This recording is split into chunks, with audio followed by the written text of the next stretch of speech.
key.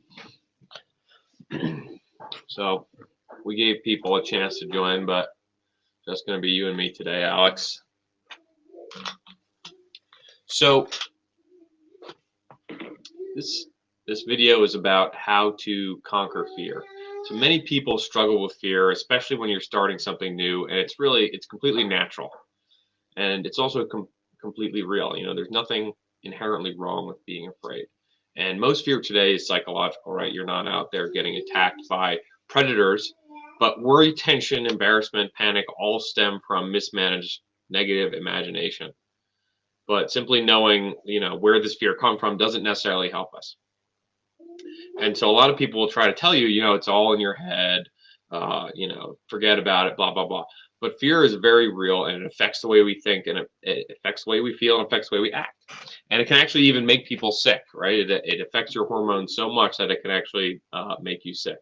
And so fear is very real, and you know, unless you figure out a way to deal with it, it not only could kill you physically, but it will definitely kill your dreams. And so how do you go about curing fear? Well, so the number one way to cure fear is with action. So we have to begin to associate a new feeling with what we are afraid of, right? So think back when you learned to swim, if you can remember it. So the first time you jumped in, you were scared. You needed somebody to catch you, you know, maybe mom or dad. But the more you did it, the less fear you had, and eventually you jumped so many times that it became fun. And so whether you know how to swim or not, or whether you even remember that moment in your life, I actually personally don't remember learning how to swim. We can all relate to a time in our lives when we were afraid, and through repeated action and conditioning and exposure, we beat that fear. So on to flipping houses, right? So you're probably thinking right now, Alex, well, that's great and all, but I can't go flip a house a bunch of times and hope it works out, right? And so you're right. You won't beat fear through repetition on your first go in this business. So action is still the cure to fear, though, right? So watching a YouTube video, right? Watching this YouTube video, as small as it is an action. Downloading, you know, our free PDF, for instance, and reading it is an action. But what you have to do is you have to take those little wins and you have to stack them, and you have to use that to build your confidence, right? And so you can't just take these actions and then not build on those actions, right? So what you need to do is do small actions that build to bigger actions, and that will help you build your confidence. And so as your confidence builds, things will come easier to you. And as that happens, you'll begin to believe that you really can do it. And you can do it. You know, I believe in you. You can do it. And whether it's flipping houses or literally learning to backflip, you can do it. You know, and so, you know, when you feel like, okay, that's not enough, you're probably suffering from something called excusistis. And this is something that Dr. David Schwartz likes to talk about, right? Excusistis is the failure disease. It's a disease where you fool yourself into believing that you can't do something that you're perfectly capable of because of some external or internal roadblock.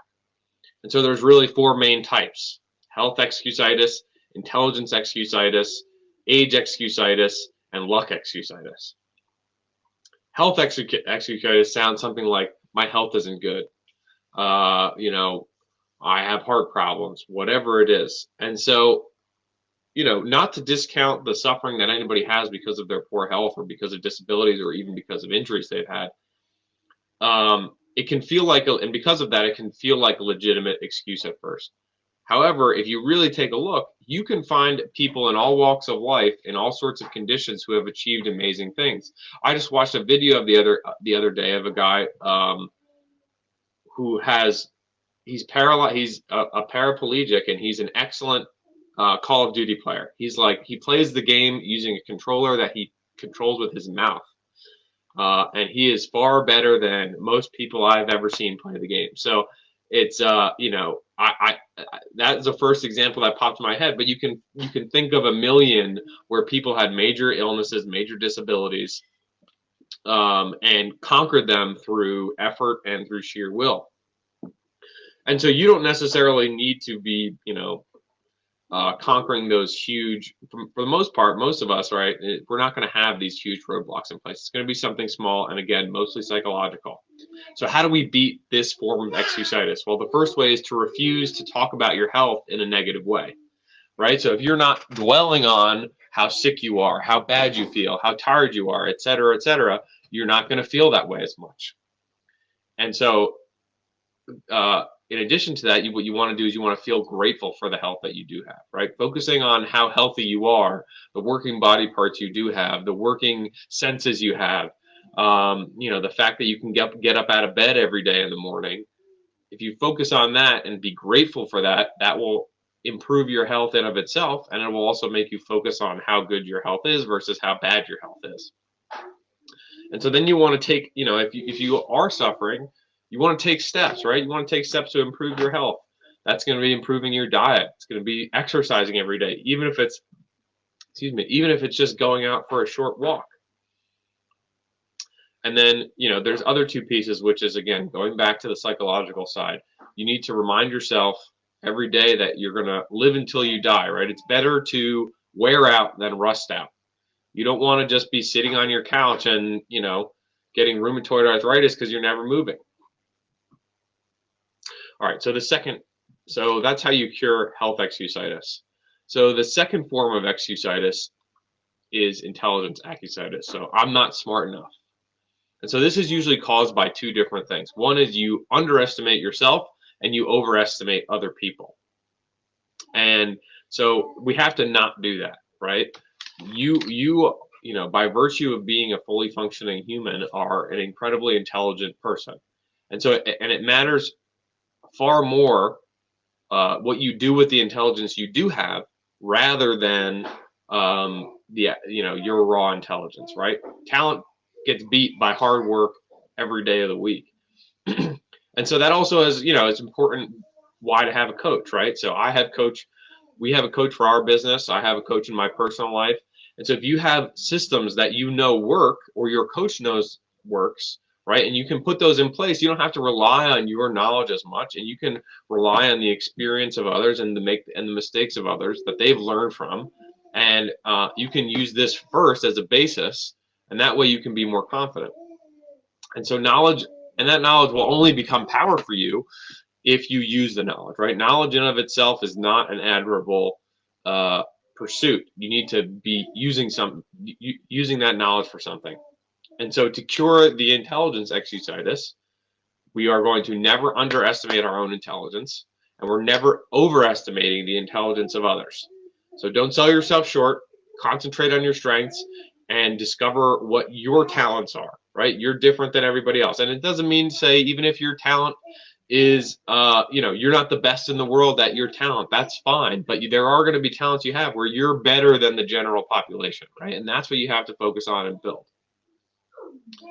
And, we also have to constantly remind ourselves that our attitudes are more important than our intelligence or talent. And remember that, you don't want to be memorizing facts, right? Knowledge is power only if you use it. So don't mistake the ability to think with the ability to memorize. All right, number 3 is age excusistis. This one's pretty straightforward. It's either I'm too old or I'm too young. And this is probably the most common one. I think almost everybody has suffered from this at some point or another. And so how you cure this is you look at your age positively.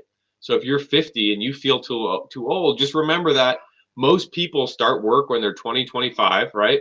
And work until they're 65, 70. So that's, a period of 50 years. So if you're 50, you're only a little bit over halfway through that. That means you have half left. That's a huge amount of time to make an impact, right?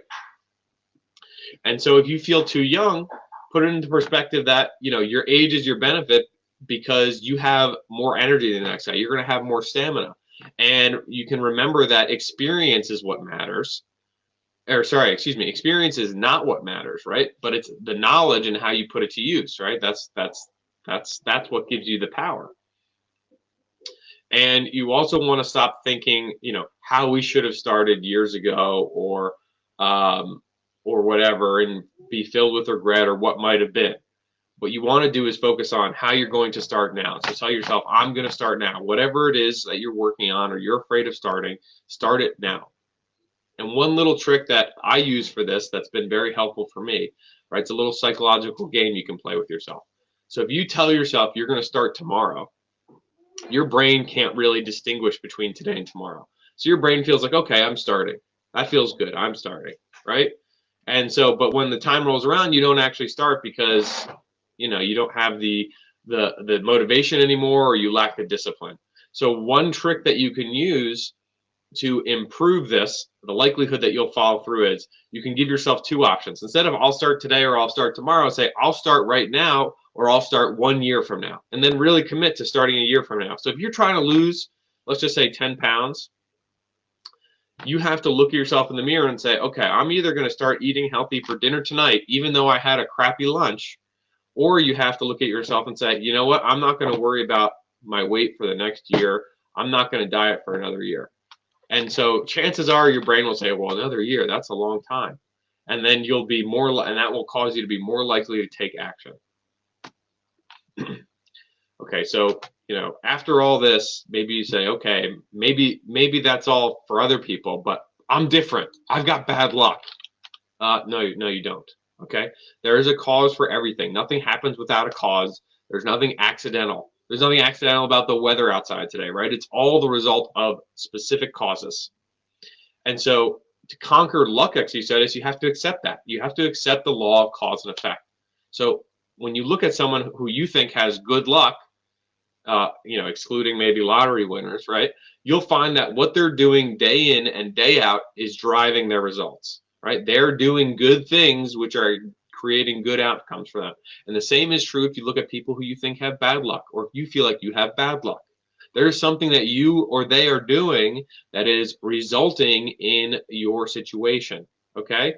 So in order to improve our situation, we have to change the actions that we're doing. And then on the same token, we have to learn from our setbacks, because there will be setbacks. Even if you're doing the right thing, it doesn't mean that everything will go well 100% of the time. Not everything will always go your way. And so when you do have setbacks, instead of looking at them and saying, oh, I've got bad luck, you look at them and you break down the situation. You say, okay, well, what can I learn from this? What can I do better next time, right? Because every failure is just a learning experience, and that's the attitude we have to have. Okay, and then the last piece is don't be a wishful thinker. Don't waste time on what might have been. Focus on how you can start being productive today and how you can change your luck today. Okay, so that was the 4 ways to conquer excusistis, the failure disease. We also smashed fear in the face. And so just remember, all it takes is some action. So start putting in things into practice today about what you want to do to change, what fear you want to tackle. Start doing it today. Okay? All right, great. Thanks. Bye.